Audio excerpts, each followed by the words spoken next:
Hello and welcome to day 14 of our January Challenge 2026. Our final day of learning on The Grey Heron Stands, this beautiful piece by Karen Marshall-Say. So I will play through. I'm going to start with yesterday, as I've done all the times when we've had this section with the double bar line. Start from yesterday and I'm going to take us all the way through to this end. Notice that triple P note right at the very end. The last 3 bars, the quietest we've been yet. We've already done double P, pianissimo. We've got to go even quieter. Okay, so from yesterday's learning, so I'm going to do the lead in to bar 65. So I'm going to do 64, taking us in. Here we go. So this is just for you to listen to for now, and then we'll actually have a good look at it. Here we go. 1, 2, 3.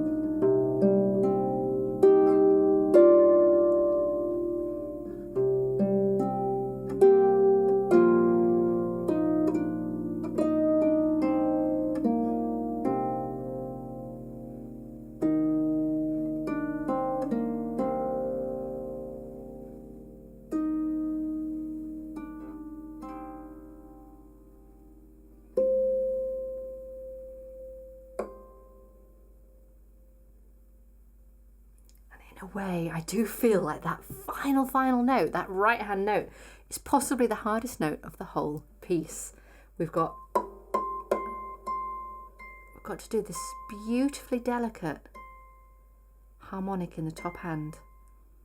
And all of our harmonics to date on this piece have been in the left. So if I'm going to mark it up for my right hand, I'm going to think, right, where's my thumb going? Or I could think, where's my knuckle going? So long as you've thought it through as to which point you're using as your guide.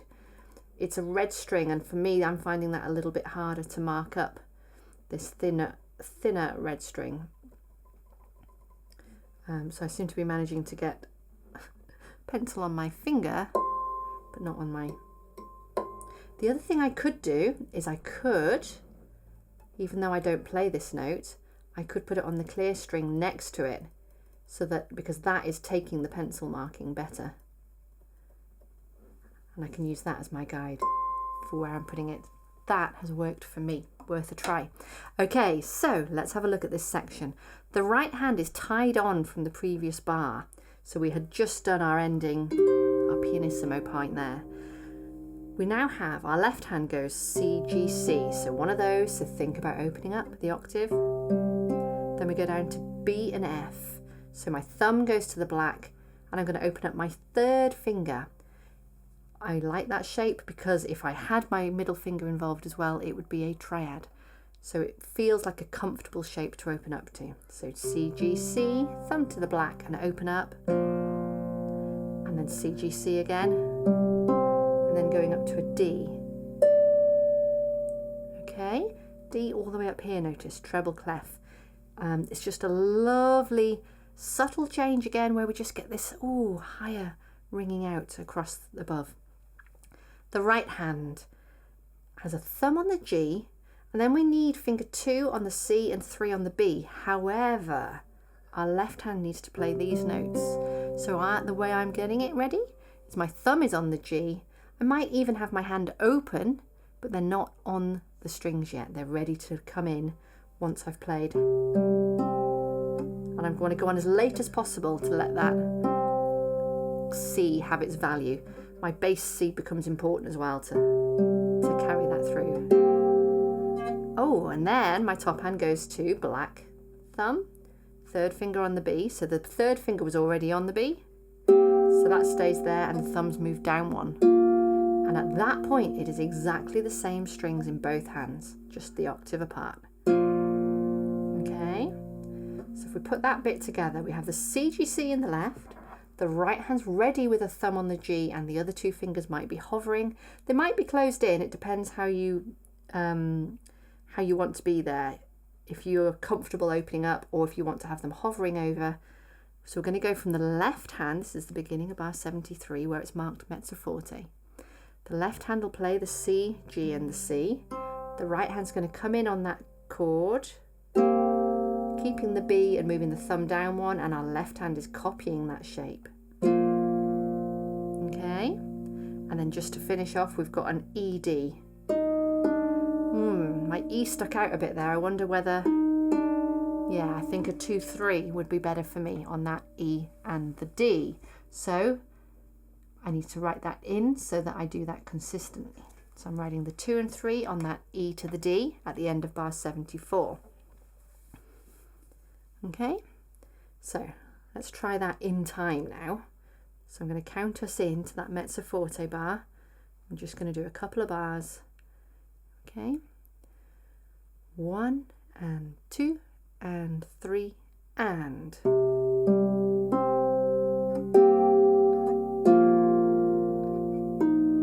There's quite a bit of time, isn't there, after that chord with the black? 1 and 2 and 3, which is nice, which gives us time to get those 2 3-ons. That then rings out. Our left hand's gone to a C, G, C again.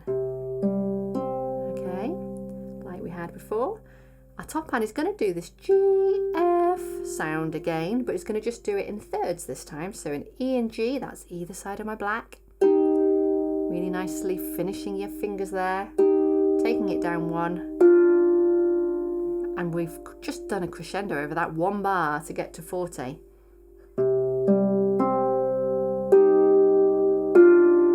Okay, as we do that D and the F there, we've gone to this D sound.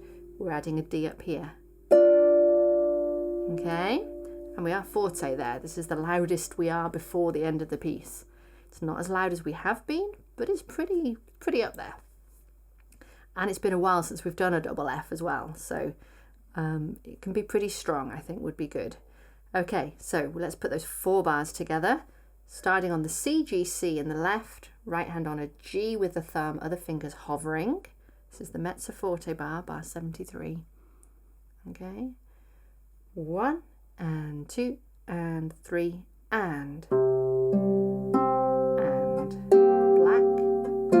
bit of time, left hand, right hand getting ready either side and jumping over. So the left hand jumps up to that high D.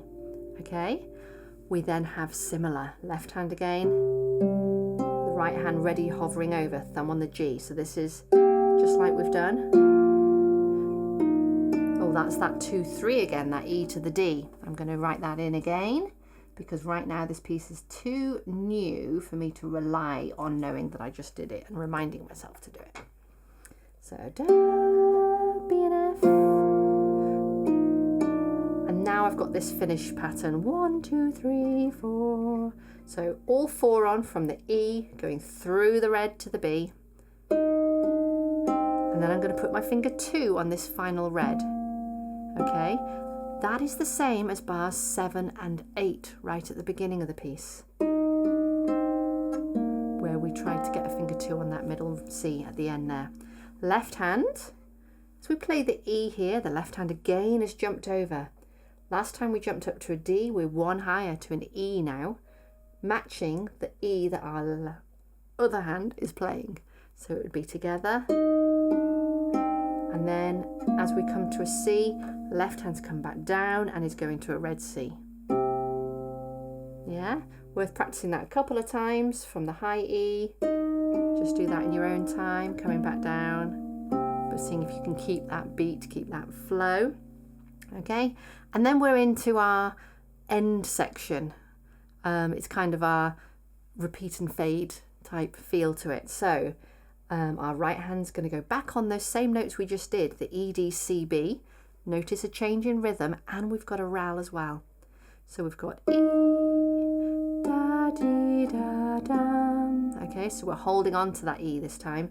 1 and 2 and 3 and, but we're still going to bring that finger 2 onto the red. just like we had before where we had an E with this and a C with the other. We're doing that again, but now the E is here, not far from with the red we've just played. We have the E's together, and then the red we're going to do now is the very bass red. We might do that with a finger 2, which means taking it all the way over, take your whole hand down, or we might do it with a finger 4, which allows you to kind of be anchoring almost as though your thumb was going to be on the black F, puts you in that position. That would work as well. So if we do that together, bar 81, okay, we just sort of, how many we are? 6 bars from the end. 1 and 2 and 3 and 1 and 2 and 3 and back to finger 2 there. We're rallying, rallentando, we're getting slower, and we're also getting quieter. All right. Finally, we have these last 4 bars. Again, E, D, C. This time we're not going to go to the B. This is just to lead us back to this home note of C. 1, 2, 3. Okay. Now, because we're pianissimo, my thumb again, it feels a bit harsh. I wonder whether I could just do 2, 3, 4.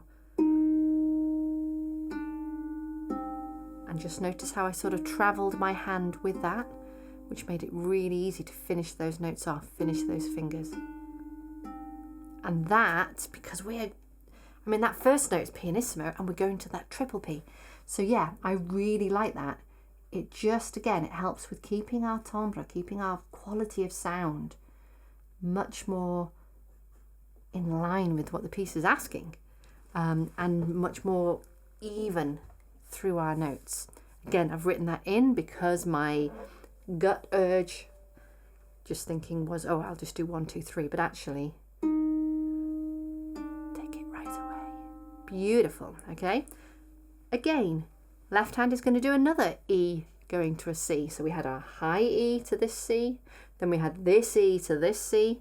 We're back to a high E again, but we're pianissimo, so it just wants to be so delicate. So just finger 2. And then we're down to a bass C, and this is the last time the left hand plays down there. Then we've got a middle C harmonic, and I'm going to do that with my left because I've already done a middle C harmonic earlier on in the piece with my left. So that's marked on and feels comfy.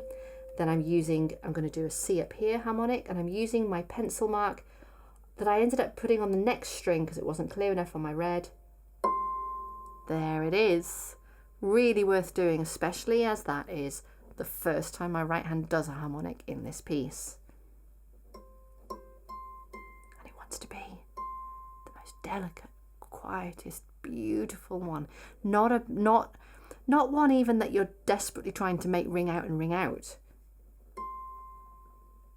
But this beautiful, again, I almost think of it like a little drop of water going into the pond. Gorgeous, gorgeous, gorgeous, gorgeous. So those are all the elements of that last section. Join me in the play along where we will pull all that together. Quite a range in our dynamics again. Mezzo forte, up to forte, down to mezzo forte, down to mezzo piano, and then diminuendoing, decrescendoing, down to our pianissimo, and then really, really quiet, triple P. Okay, well done. Join me on the play along. Tomorrow there will be a play along video for the whole piece, but also there will be our live Zoom in the evening in the UK. I do hope to see lots of you on there as well.